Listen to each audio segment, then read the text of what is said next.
It's been 8 years. And during that 8 years, I have suffered. Airmark completely denied their responsibility. I started working for Center Plate. It wasn't Center Plate, it was Volume Service on both sides of the bay in '94.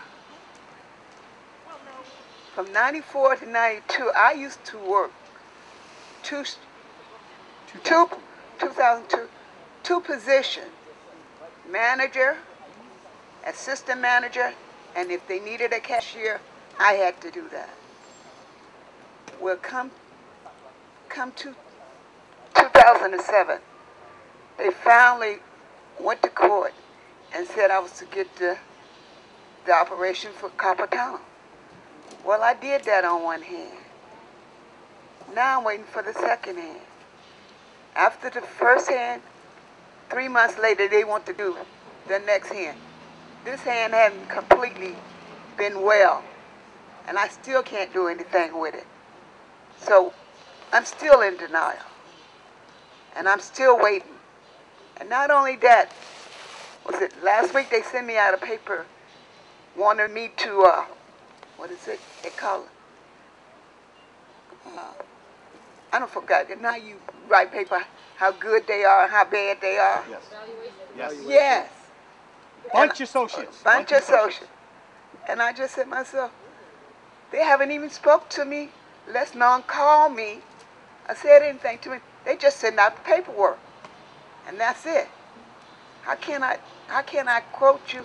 How can I evaluate you when you have not spoken to me? So now like I say, I'm still in denial, and I'm still waiting for the last surgery. And I don't know how long that's gonna be. Plus they have me on disability, not workman's comp, disability. I'm mad. I am angry.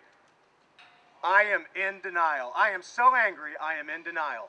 It's something I'm just finding out about myself, that I must be the most naive 50-year-old injured worker here today.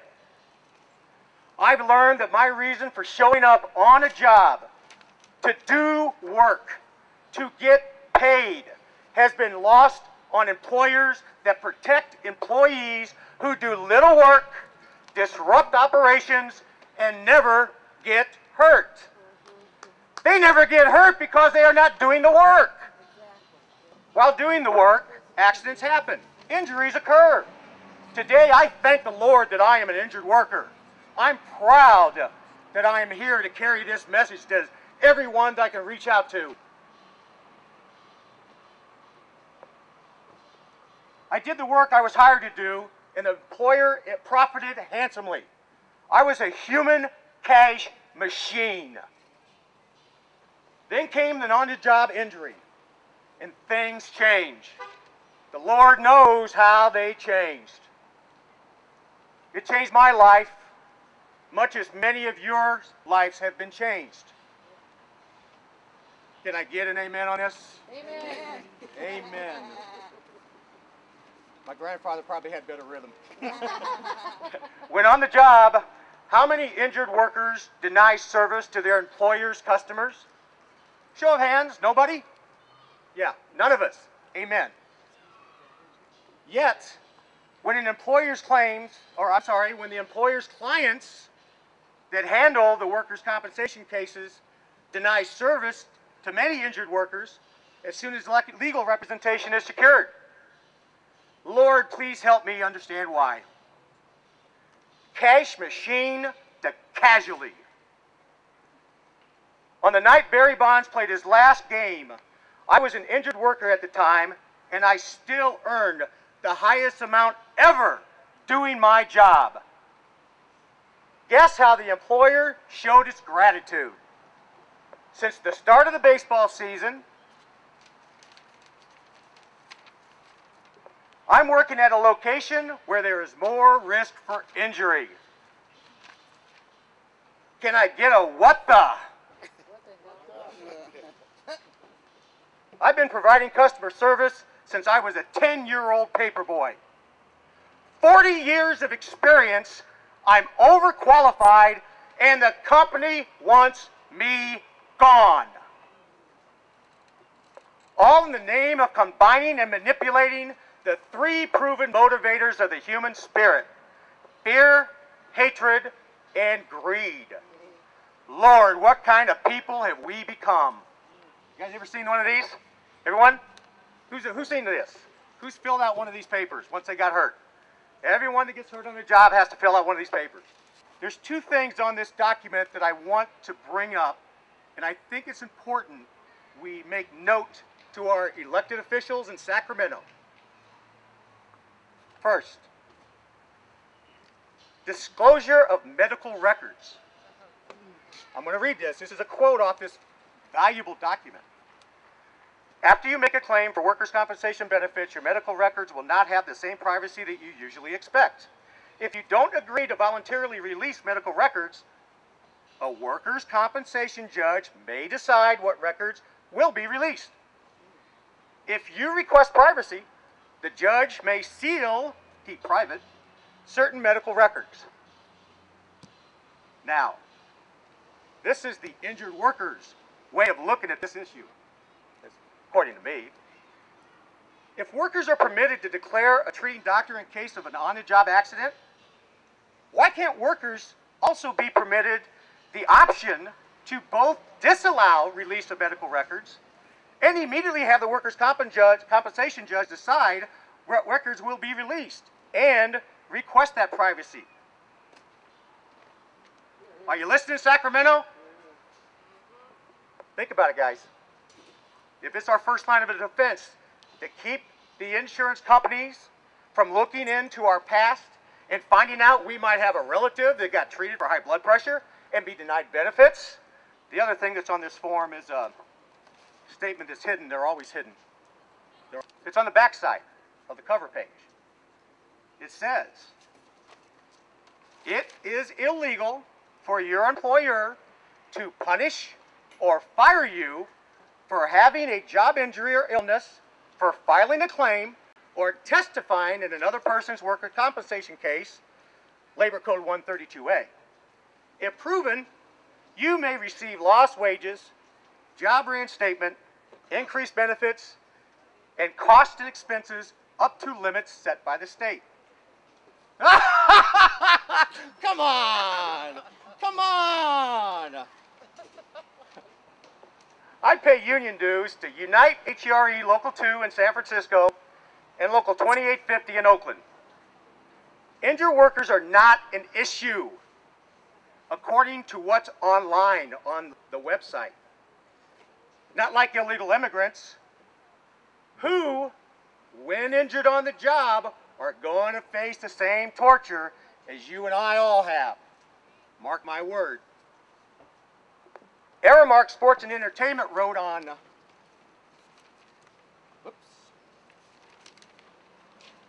June 29th, 2005. Oops, sorry, hon. This is a quote. This letter is to inform that based on your workers' compensation claim, it was determined that you are a qualified injured worker, and as such, you are not eligible to return to work. Therefore, you have been terminated from your position with Aramark. If you have any questions, please contact your union representative. Which I did. Oh, I had questions. I had a strategy too. I read the contract. Here's the Unite HERE Local 2850 letter that they wrote to me on August 28th, 2006. This is to inform you that the union has investigated your grievance. It has not determined that the grievance would not be winnable in arbitration. Therefore, the union will not process your grievance any further. No union lawyer ever made contact with me. Thanks for nothing. Aramark has denied Betty her her contractual rights to health and welfare benefits for this present year. And there is a fight with some of the some of the workers at the ballpark in Oakland are trying to secure Betty her benefits. And what amazes me is if a worker from this point on, if an injured worker has their own health insurance, they should get the treatment now. Okay, it's really a privilege to be here. I on and off have been working in the area of health and safety more as someone who was organizing with the labor movement on these issues since before they had the OSHA law. And remarkably enough, the Occupational Safety and Health Act was passed in 1970 and signed by President Richard M. Nixon. Who would have thunk, right? It's not a great law, but it has some interesting provisions.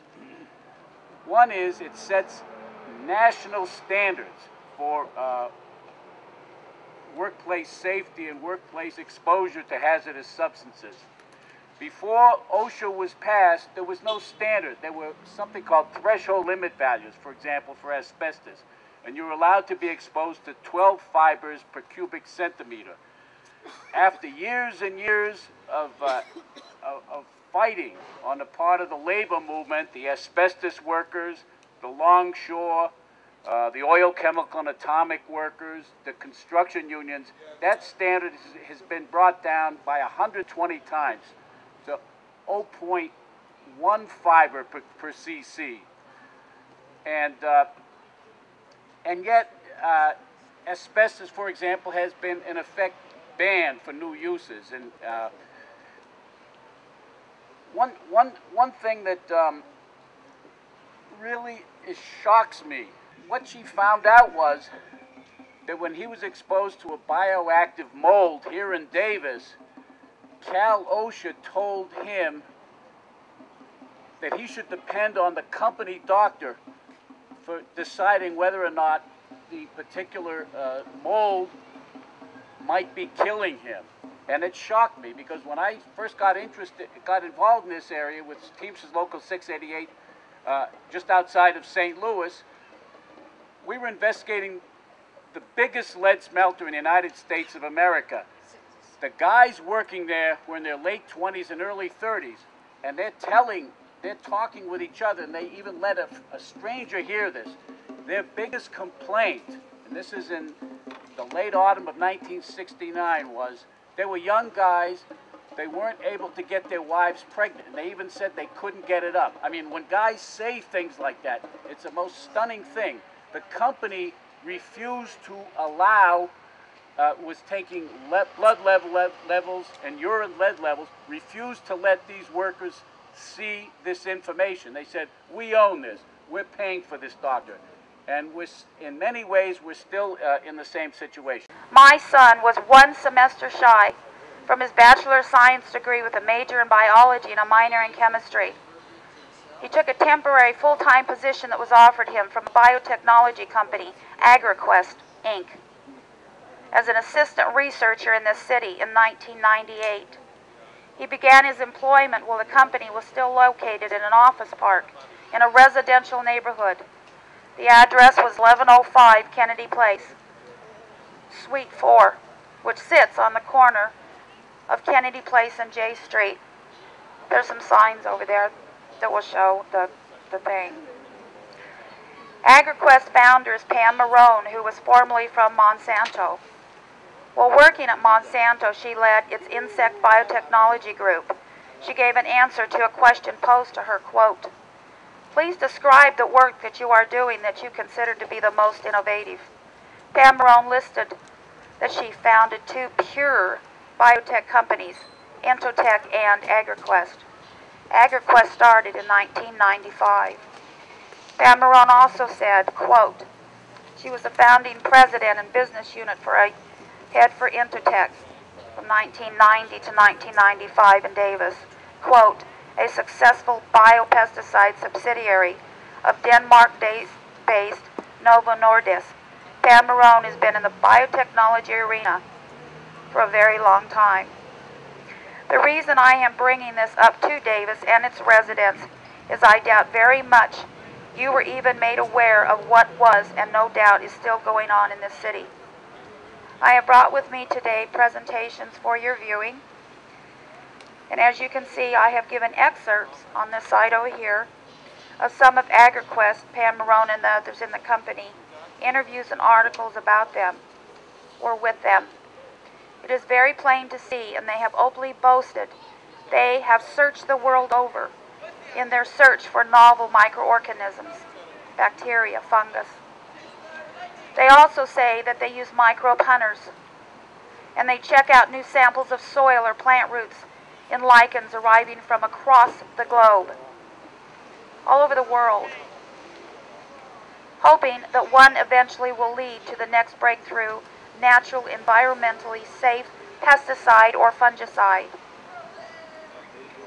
This was in the article, Agraquest Growing to Its Own Success, from the Sacramento Bee, dated August the 11th, 1997. These are just a couple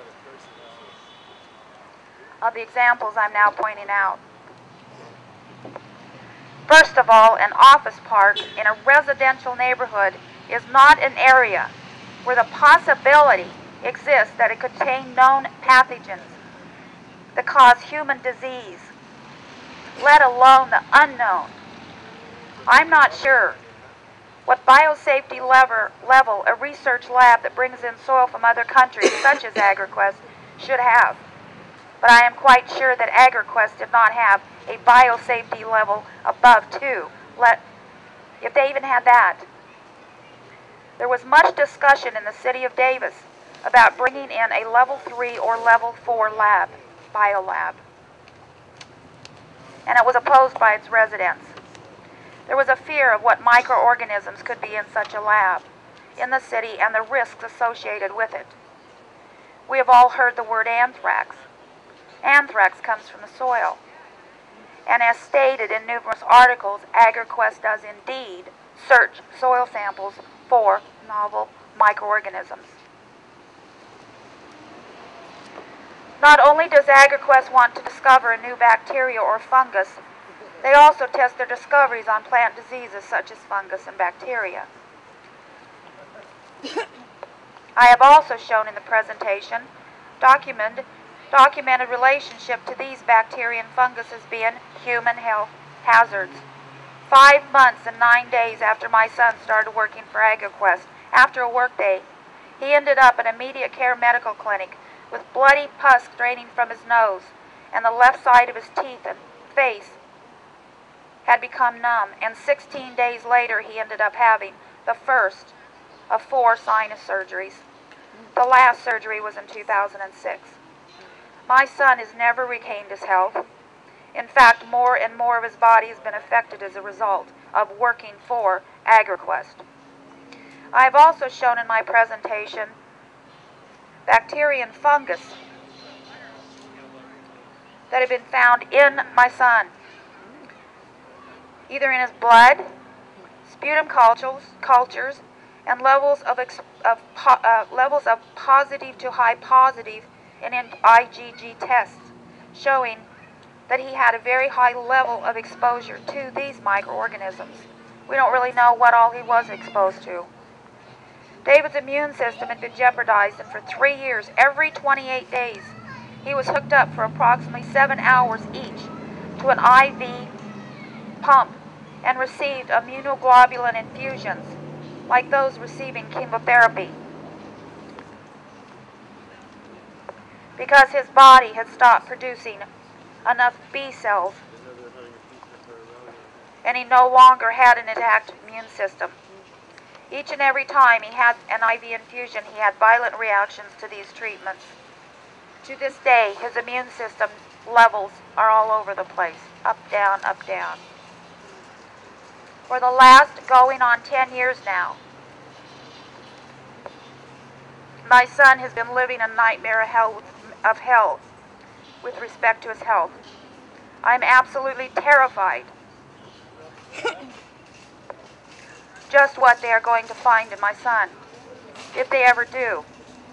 As the medical community is telling him now, is that it is inconclusive. They don't know what he has. They can't identify it. He has said they will never find out, Mom, until I am on the autopsy table.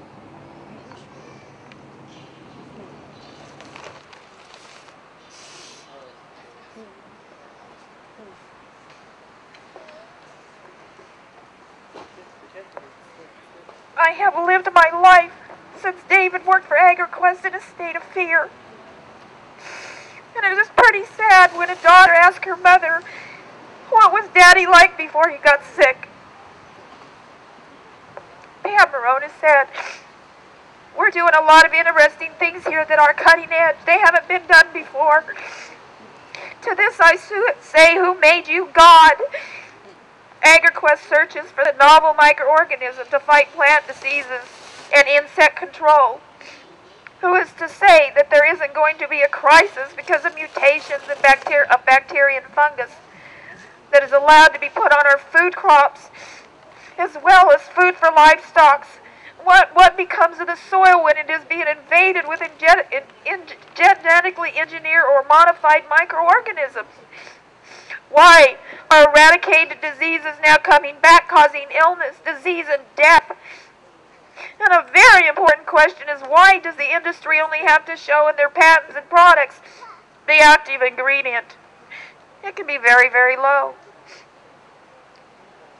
0.70% or 0.35%. The rest is inactive ingredients. We don't know what's in it. We never will. The ag biotech industry says that they are trying to go natural and get away from the use of pesticides completely. However, when you look at their patents, it clearly shows that they use chemicals and or other microorganisms or both. Just what is being put on our food and sprayed on us for insect control? Why do we, the citizens of the United States, not have the right to know? I also find it questionable why my son's project, Laginex, which had already been cleared by the United States Patent Office and the Environmental Protection Agency before he was hired at Agraquest, was allowed to be altered in any way. My son was to find a viable agent to extend the shelf life of Laginex, and still it was allowed to be sprayed for mosquito control. They tested it. Is the biotech industry allowed to do what it wants at will? Some serious questions need to be raised, and they need to be answered. Hi, my name is Sarah, and this is my husband Glenn. We've been married for 33 years, and we've raised 3 daughters and 1 son. And my husband got hurt at work 5 years ago, and he hasn't been back to work since, and he's never going to go back to his job, ever.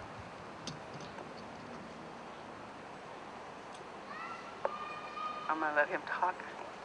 I got injured at work. I got over 3,000 pounds dropped on me in front of a lot of people. They all said I did it, that it did.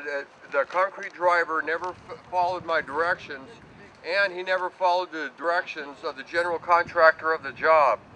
To turn the concrete off, it's real simple, just turn it off. So instead of turning it off, he raised the sheet on up until it overloaded it and broke off in my hands and ripped my shoulders just about off my body. Hurt my back, my neck, my low back, and everything else. Okay, skip along a little bit. Okay, I went to my primary care doctor, and my primary care doctor said, "Oh, Glenn, it looks fine to me. Let's get an x-ray." So she gave me Dr. Go gave me an x-ray of Kaiser. She gave me an x-ray of my right shoulder and said it's just fine. And I told her, "You're crazy, or you're reading somebody else's x-ray, because there's definitely something wrong with my shoulder." I said, "I demand an MRI." She called on the phone and told her boss, whatever, that we have a gentleman in here demanding an MRI. So that didn't do a lot of good, so I had to get my attorney, and I got my attorney on him. And my attorney, I finally got an MRI. Okay? I got hurt in July 28th. I went the following Saturday to my primary care doctor, and she took my x-ray and said I was just fine. I went and told my lawyer what was going on, and he contacted him and told him, better get with it and see what's wrong with this guy. He's in bad shape to me, and I'm not even a doctor, and neither is he. He don't know what's wrong with him. He needs your help. So anyway, we had to have the lawyer make him do the MRI. They found out the MRI showed a right rotator cuff torn completely off the bone. I'm kind of new at this. It tore completely off the bone. So we made another appointment, and we set up an appointment for surgery. Okay, 1 month went by, we don't hear nothing. Several months go by, we don't hear nothing. We call up there hundreds of times, call my lawyer hundreds of times. The ambulance came and hauled me away because Kaiser had gave me too much medication.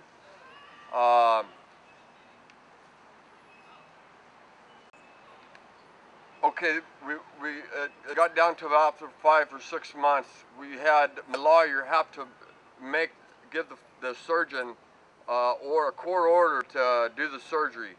He did the surgery on my right shoulder, and he put it in a sling. He put it in a sling instead of an adduction pillow like I seen around here earlier. And what it is when they do the surgery, it holds your shoulder out in a certain position and a pillow underneath it with a sling. Well, anyway, he never gave me that. He testified in court that he did do that, but he testified word for word of what my second surgeon said. Word for word. He had to get her deposition and read it, because he gave me an arm sling. And when I was in recovery, the nurse was giving me these pills, and I'm saying, "What are they?" She said, "Pain, you're going to need it." And they stuck a morphine pump in my arm, and I told them it's not doing any good at all. It hurts worse now than before it did the surgery. So they got me and they threw me in the car. I go home and we go back to Kaiser 4 or 5 more times to see the surgeon. He says everything is fine. I'm telling him, no, it's not. It hurts worse now than it did before you did it. I couldn't even raise my arm up. He raised my arm up above my head and dropped it, and I didn't have any control over it whatsoever. So I say, I'm taking off. So on the way home, we go to the grocery store, and we see another doctor's sign on a wall. I go, well, let's go see her. So I go in and see her, and she says, I have to fill out papers for authorization to see if we can get this took care of. So after a long time, I don't know how long it was, she finally got authorization. Then she had to get authorization for an MRI. Then she had to get, I had to wait months, had to get another authorization for surgery. Okay, that had to go on. And then we had to have the lawyer make the surgeon do the surgery. So that's the reason why I left. He never did me no good, and I don't know how long it's been, and then like I said, I almost died a couple of times. Okay, kind of skipping through that, I was a foreman on the job. I've been a foreman on every job I've ever been on. I did most of the lighter work. I told people what to do. I did a lot of hard work in my life. Well, anyway, it's ready to go to trial. The defendant wants me to go see this doctor, so I go and see this doctor, and my lawyer is clocking it, and it was just for like 2.5 minutes. Sends me out the door. Okay, we're going to jump all the way to court now. We're going to jump to court. Okay, he comes prancing in. I call him the red-headed something or other. Anyway, he walked in and he's strutting in there like I've never seen anybody do this, or I didn't even think it was possible. I think I could, boy, I'd sure like to meet that guy in a dark alley. Well, anyway, he walks up and he says, I'm getting paid $10,000 to testify against Glenn Holtham here. He goes, I seen him in my office. And my lawyer jumps up and says, yeah, for a couple minutes. And he goes, that don't matter. He goes, you know, this rotator cuff business, I've been in it for so many years. He goes, I've seen babies wake up with a torn rotator cuff.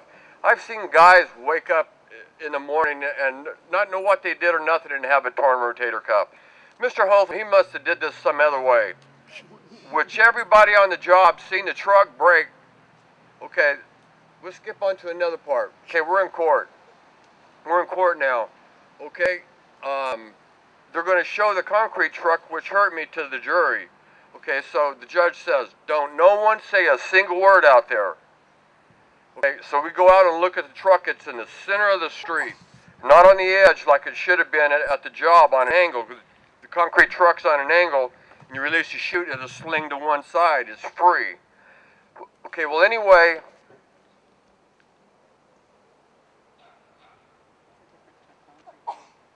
okay, they had this concrete truck out in the middle of the street. That truck was probably about 20 years newer and a different style and model than the one that hurt me. Have you ever seen the concrete trucks go down the road? Some of them got the tires over the top of the drum. Then some of them have the tires up underneath. Well, that's the difference in the trucks. Plus, there's a lot of smaller things. Okay, going to another thing. Okay, when we were picking out the jury, we were in the jury room, and we hear these people behind us saying, boy, I tell you what, I'm sure not going to go against Western Stone. You know, he's a big an employee in town. And I'm not going to spend my tax dollars on somebody like this guy. So we got to get her off the jury finally. You know, I was so naive when this all started out. All I ever did was work and come home and do a little fishing. I just can't believe how we're being treated by the lawyers. They're all into coots together. So is the doctors. The doctors have the little code. It's all the way in. It's in. All the insurance companies are together. All the doctors have never did anything wrong, according to them. And so I'm going to spend the rest of my life just getting worse because my back is getting worse. I was injured by Kaiser in 1986. I still have court action, which is now 19 years old, still trying to get that resolved. So we had a lot of injured workers at Kaiser. They went out at a really fast, furious pace for a couple of years. They're still going out. Now it's reached a higher level, hierarchy of the employees. One lady, for instance, is a psychological therapist. I come kind of full circle because I had no idea at this point in my life that I would be running for Congresswoman for the 3rd District, which includes Davis. This is Dan Lundgren. He's the incumbent, and we also have William Durston, who's a Democrat, who works for Kaiser. He doesn't advertise that very much. He also takes money from Kaiser, like he did the last time when he ran against Dan Lundgren. Now, we've been to Dan Lundgren's office, several of us, about David Bell, about the bioterrorism on employees, and we're still waiting. That was in December of last year. We're still waiting for a response. They were supposed to contact the GAO, Medicare, Social Security, and Department of Justice. We're still waiting for a response. So I want to get that out of the way because I find it despicable that we haven't heard anything. On the table here, I've got some paperwork here. It says 4/27/2008, Workers' Memorial Day event, worker compensation debacle controlled by the insurance industry. Now, it's about 6 pages, and I'm going to spare reading all of it to you. So what I did do, because my daughter said, Mom, you write like you think. You know, so I said, okay, I did time constraints. I couldn't go over it, but there's a lot of information there, and I'm going to kind of gloss over to some of the important parts. And I went to church today and I said, God, I need an inspiration as to how to condense as much as I can. I'm going to start with my brother-in-law, Julian B. Padilla. Julian was a railroad worker and a union steward, and he even sat down and had dinner with the Kennedys. Julian was a very strong man, spiritually, spirit-wise, physically, and Kaiser killed him. And I'm going to let you know how they did it. Now, he's about the 9th victim of Kaiser and my husband's family. What they did is that he had had a bleeding nose for several years that we know of. They said that he had some sort of, they were going to send him finally for an MRI after years. Well, what happened was, he called an ambulance because he couldn't get out of bed. To call the ambulance, and where did they put him? They put him in hospice care. Now, nobody signed on for hospice care. They tried to get his brother, my husband, his two sisters decide to keep him there. Well, nobody would do that, of course, and they waited until his daughters came, and they did put him on a diet, they did put him on food, and they did increase some of his medicines. At that point, he had not been on anything. The man was being killed, and this is called hospice care. Now, after they talked to the family, we don't know what was told. They said he had a brain tumor, which is questionable. They said that he wouldn't make the surgery, so they proceeded to put him back into hospice care, and they literally starved him to death. They didn't give him water, and they pumped him full of morphine. Now, this is what we have to look forward to, ladies and gentlemen, as baby boomers, because this has been a plan in the works for a long, long time. Now, we've got places like Kaiser who are building buildings. I mean, they're mass building. We also have Kaiser as a corporate welfare. They've got around $30 billion above and beyond their cost, and most of it comes from state and federal government. Okay, and this money is being used not to save patients, but to get rid of them. And the Kaiser, of course, is not. And we as baby boomers, this is what we're facing. This is what we're up against, because we're not going to get the care that we need. We're going to get bumped off, and we're going to be done with euthanasia. I call it murder. To me, murder is murder. I told my stepson and daughter that if we were to do what Kaiser did to him, we would be charged with murder. The hospitals don't, they watchdog themselves. There's no regulation. One of the things I want to talk about is the insurance companies, because Kaiser is an insurance company. Don't let anybody fool you. Insurance companies are not paying out claims. They're denying care. They're deciding who gets care, when and where. They're meting out care. They're deciding who gets what, when. Well, our turn is now we're not going to get a whole lot. We will get morphine, we won't get water, and we won't get food. I want to really emphasize that, because my husband, who's not medically astute, I worked in a hospital and clinic since 1971. He said that all he saw, he thought this was like a stage production. It looked like a hospital, kind of acted like a hospital, but he said, for all I know, that x-ray machine is probably a microwave. And when he saw it pass by. Well, I want to talk about the insurance companies who run everything that is related to health.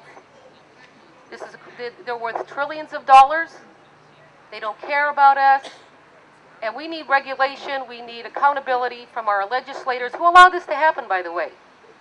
Okay? I mean, I gave Dan Lundgren's office, April and I did, we sat in his office for an hour and a half with his staff and told them that, yes, workers' comp was not a state issue. It was a federal issue because they get money from the federal government, but also the people that are on workers' comp end up on Medicare and Social Security. So the people, taxpayers pay for this. Now, I don't know about anybody else, but I just find one criminal act after another. Now, the latest with Kaiser is down in Downey, California, where they were allowed to build a site illegally, thanks to Stuart Lecter, who is an insurance company unto himself. It's called IRAD and IRG. Well, on this site is a site that was formerly, they built neutron and A-bombs, and was also NASA following. There's radiation on the ground, and the reason Carol Schaefer got sick, one of the reasons was she was exposed to mold. Well, now all this other stuff comes out. So we have what we call brownfields. Brownfields is land that's toxic, that is sold by EPA and military. Okay, they're making money off of this. It's on Wall Street. They're making money off of this. So these people that are patients, families, anybody that walks into those buildings, you know, are being exposed and don't even know it. And now they want to build apartment buildings because I guess the plan only lasts for 5 years on these insurance companies, okay, on how to insure. And I want to talk about the dead man policy. About 1/3 of the Fortune 1,000 companies have dead man policies. That means your life insurance for the employer is about $5,000, and the hidden dead man's policy is about $150 approximately. And when you die, no matter when it is, no matter what for, which is why we don't get medical care, another reason, is it goes into the CEOs, into the upper management's pension plans. Now, that's pretty damn sick and despicable, if you ask me. So, I want to say that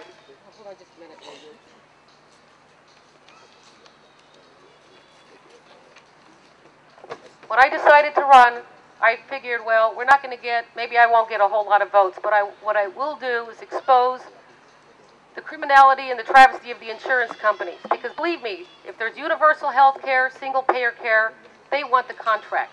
Because that's permanent money coming in from taxpayers. And we need accountability, we need responsibility by our legislators who allowed all this to happen. So I implore you, tell your friends, we can go to kaiserpapers.org, which is pretty, there's a lot of information, KAISERPAPERS.org.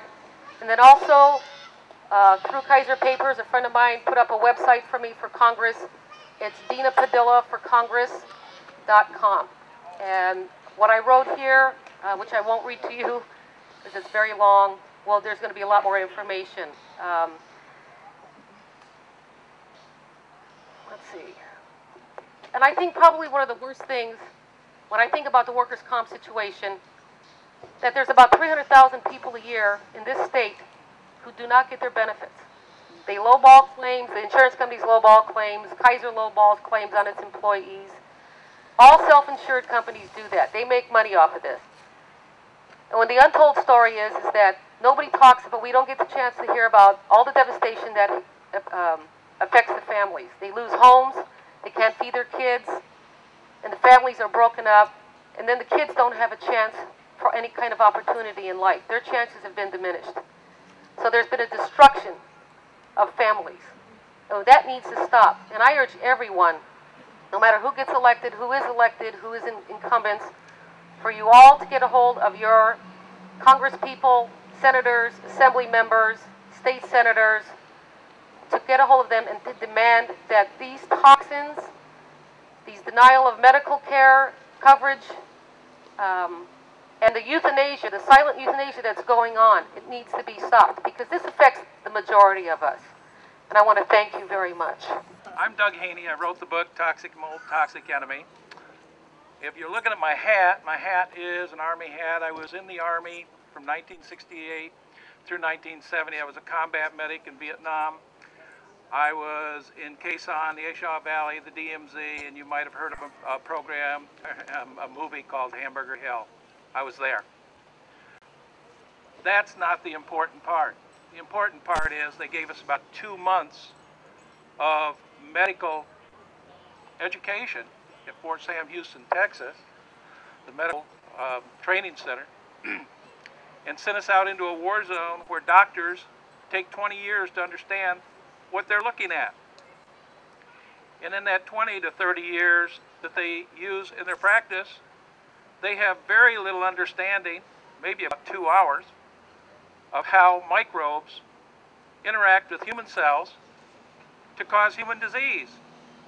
And yet they're used in courtrooms as experts on something they know nothing about. And that's you and I that have to deal with the cancers, with the leukemias, and so on and so forth, that these microbes cause. Notice I said cause. When I was in front of the state of California, Senator Deborah Ortiz, over in Sacramento, I mentioned that on Channel 10, on Channel 40, on Channel 31, on Channel 3, and when I mentioned that molds, microfungi, cause cancer, everybody stood up and they applaud. They applauded for the fact that somebody would finally mention what the causation was. Because of 75 years, we have had nothing but saw it off or cut it out, treat it with chemistry, which are all fungals, antifungals, not bacterials, not antibacterials, not antivirals, all fungicides, and radiation treatment. Radiation treatment is a natural fungicide. So what did they do? You'd think that people standing up applauding would be shown on the news, correct? This is at the time we were coming up with the mold bill, which was a very important bill at the time, SB 732. And you'd think that that would have been on the news. They shut the news off. You never saw it. And I was blacklisted in Sacramento, and I still am, for saying that and understanding it after 21 years of research into the molecular sciences. The molecular sciences, which generate genetics, the neural system, probiotics, the study of the human cell and its evolution into human cells, the study of all kinds of environmental science. And you'd think that those would be very, very important things that we'd be discussing today here in the 21st century, because we're supposed to be an intellectual civilization. Well, guess what? The microbes are much more intelligent than we are, and they don't even have a brain, because they're still doing what they've done for billions of years, and nobody's catching on. Why are they not catching on? They're not catching on because most of the products that you use and drink, most of the products that you clean with, most of the medications that you have, all have microfungi at their base, the mycotoxin. Myco, for Greek, meaning fungus, toxin meaning poison. The bottom line is nobody wants to talk about that because bacteria don't have that same capability. You can't sell bacteria, not very often. But you sure can sell the products of perfumes and colognes and so on and so forth, and the food products, the cereals, that they cannot control through the EPA or anybody else, the FDA. You cannot control those. So what do? Because the economy is dependent upon those products, they don't want to say mold is a pathogen, a disease-causing microbial. So what happens? Well, in Vietnam, I saw a lot of what was happening with the body, especially with veterans out in the field who had mold contamination infestations on their legs and on their groin and a number of areas on their body. And I had to deal with that in the field. The bottom line is, I didn't know what I was talking about. I didn't know what I was studying. I didn't even know what I was dealing with. I came back and I saw PTSD. I still do. Post-traumatic stress disorder. And that is because I couldn't do enough, because I didn't learn enough, because I didn't feel I measured up enough. I couldn't do anything for 58,245 men and women who died in Vietnam. I couldn't do much for the other 6 walls that would compensate for the one wall that you see in Washington, D.C., for those whose lives have been destroyed in some way or another by that war. But I can do something because I started back on the space shuttle program back in 1986 when I came across this thing, this new science that everybody was becoming involved in with the internet and high tech, called molecular sciences. I started out at that point and stopped learning. I got into the study of molds and microorganisms generally by mistake, because I was watching how people were having a hard time with health issues when the medical doctors were saying, all in your mind, you're just a little too fat, there's not much we can really do with that, it's just an allergy. I got news for you. A mold cell, a yeast cell, a mold cell, which combined are called fungi, the kingdom fungi, are second in the tree of life, the tree of cellular evolution and ape evolution. Don't get that mistake. Cellular evolution, how cells evolve. They're second in the tree of life, right behind humans, because genetically they are almost identical to humans. They may be a lot smaller, but organically, constructively, or structurally and chemically, they are more potent and much more defined, like human cells, than bacteria. What's that tell you? That tells you when they come into the human body in a 98.6 temperature and a 70% humidity rate, they are very dangerous to human beings. Now the medical profession and all of their intelligence, I've been fighting Kaiser and others, and I'll tell you about that in a second, but the medical profession will tell you, well, wait a second, we don't have to report fungal diseases to the CDC. You have to report those things with viruses and bacteria. But what they don't tell you about viruses is that viruses are not live cells. Viruses are genetic material. What do you think viruses attach themselves to? They attach themselves to human cells, animal cells, plant cells, mold cells, yeast cells, bacteria cells. And when they come into the human body, they interact with human cells, and what do you think happens with humans, especially in study AIDS and HIV? So that's what I've really started to understand in the 21st century. That's what I want to convey. I can't do anything for 58,245 men and women who died, but I can get rid of the ignorance that we all have in the 21st century in disease and death due to microbial behavior. And doctors are the first ones that I'll tell you have to start learning about this, because this, especially with what we're saying about Davis and Agraquest, is at the base of what can happen to a whole society when a whole society becomes infested with microbes that are too dangerous for the human body. And we're starting to see why cancers are up. They'll tell you cancers are down. Well, here's what happens with cancers with a research study. All those people running for breast cancer, for instance, all those people running for the March of Dimes, all those people running for leukemia and so on and so forth. And they put all their hard-earned money into these research studies in the 75 years, like I said, that have only given you three things. Yank it out, chemically treat it, or give it some radiation, and send it on home. All those things that you hear about in the studies are, if you die in the study, they simply exclude you from the study, which makes the rate of survival go what? Up. Now, if we're going to be Americans under God, indivisible, with liberty and justice, we better start figuring out what that is, because we've lost it. And the reason we've lost it is because we've lost our identity as Americans.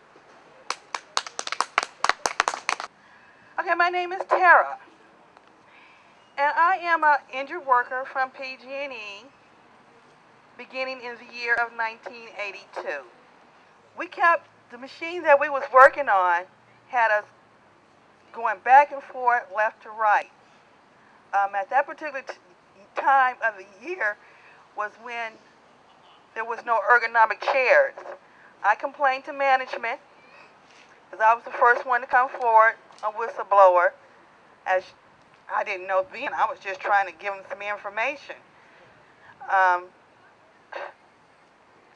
But there was no ergonomic chairs. At least I can say that management did listen to the ergonomic chair thing, because today there is ergonomic chairs. However, they still have not fixed the problem for repetitive strain injury or repetitive stress injury, which dealing more with carpal tunnel syndrome. I can say that this work-related injury messed up my spinal cord. It went from the neck to the shoulder to the 4, 5, and 6 disc to where it went to my sciatic nerve. It just totally messed up my whole nerve system. Finally, I went to PG&E in the month of February of 2002. However, it was not documented until April of 1982. I'm still in the 21st century, even though this happened in the 20th century. So anyway, boy, did I go through hell, and I'm still going through hell. At that particular time, management did not believe us that this billing processing machine was aggravating our bodies. They felt that we just didn't want to work. We were lazy. However, finally, when more than just us 7 people start complaining, then this is when they start noticing that, well, hey, there must be a problem here within this billing processing machine. Well, Tara was denied her workers' comp to where I wasn't even getting, not workers' comp, my bad, permanent disability from PG&E. And let me add that PG&E is self-insured. However, I was penniless, wasn't getting no money at all, to where I had to even go try to get unemployment while I was still employed with PG&E. I can't believe that they put me through all the changes they went through. I had a home that I purchased myself. as a middle-class person in America, wishing for the dream. However, that dream was taken away from me intentionally because of their profit of what they wanted from what they wanted instead of what they should have been given to me. So when they sit up here, and I get so angry when on the TV when I'm hearing them speak of that the people who are homeless wants to be homeless. Not me, especially when I had bought a home myself. You know, and it really just pisses me off when I hear them talking about, well, she's lazy. Hell, I'm not lazy. You're making me look like I'm lazy. So I got anger management. And I got straight up anger management. Because the way the government, the way the controllers who is running this world do things intentionally to make you look like you got the mental problem. But all the time, they're the one that got the mental illness. It took me 25 years for me to get my SSDI. The first time I applied was in 1987.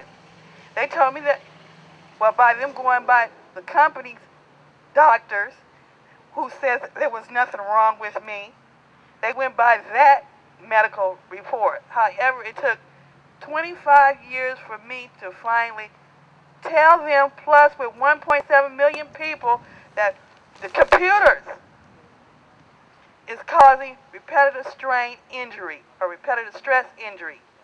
Computers, to where 1.17 million people had to finally come out and say, well, Tara's been trying to tell you this ever since 1982. The system is made to where they lied to me and told me, well, since you went through vocational rehab, you have to seek work outside the company.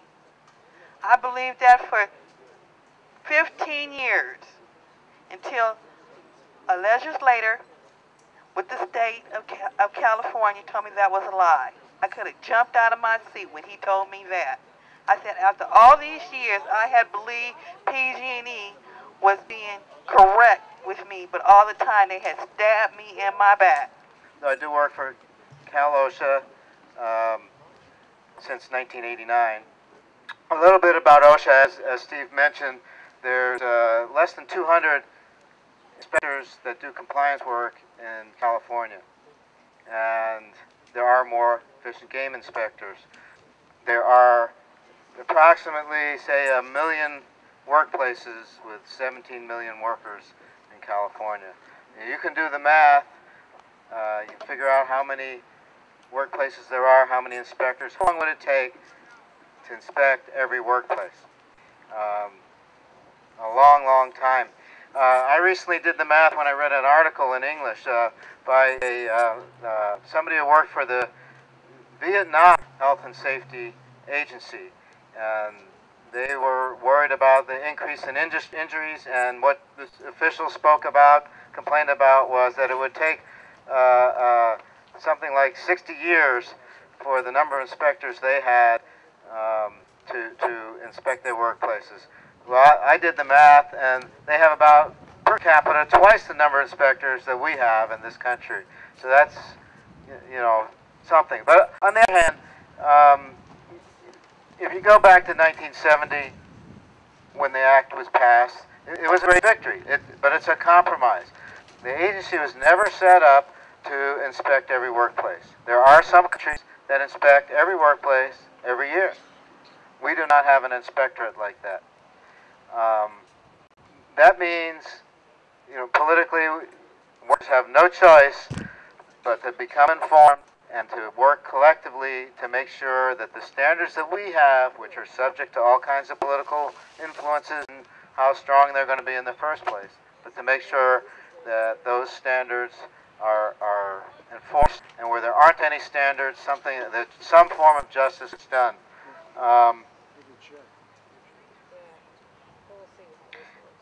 you know, on related themes to what happened to David Bell, and I think that's kind of a cusp of